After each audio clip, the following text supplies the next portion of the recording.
Ellen Organ, called Little Nellie of Holy God, died when she was only 4 years old, but her faith inspired Pope Pius X to lower the age of First Communion for Catholics everywhere.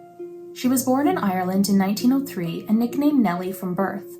Her family was very poor and her mother died in 1907, leaving behind 4 children under the age of 9. Her father found it impossible to care for 4 children while also working. Nellie required extra attention too because a fall as a baby had left her with a crooked spine and in constant pain.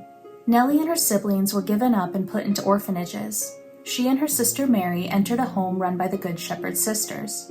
Nellie would only live for 8 months after entering the orphanage, and she spent most of her time in the infirmary. In the orphanage, Nellie loved to visit the chapel, which she called the House of Holy God.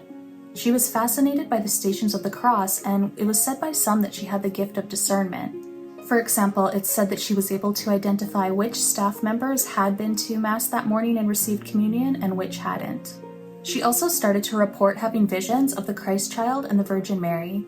Soon, she began asking to receive Holy Communion herself. At this time, the average age at which children received First Communion was 12, but the sisters petitioned the bishop on her behalf. He gave his consent, and she took communion on December 6, 1907. Her health declined for the next 2 months. She developed tuberculosis, which led to a mouth disease which caused her teeth to decay. She was in constant pain, but maintained a happy disposition and a vigorous prayer life. Instead of complaining about her own pain, she would look at Jesus on the crucifix and say, "Poor Holy God." She received numerous visitors, including the Bishop of Cork. On February 2, 1908, she died at the age of only 4 years old. Witnesses said that immediately before dying, she saw something in the room that made her smile.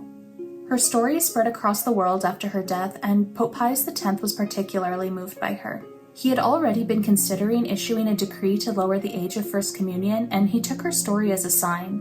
He issued Quam singulari, which lowered the age of First Communion to 7. After issuing the decree, he said, "May God enrich with every blessing all who recommend frequent communion to little boys and girls, proposing Nellie as their model."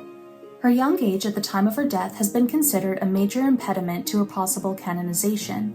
Nevertheless, the story of her life has inspired Catholics for over 100 years.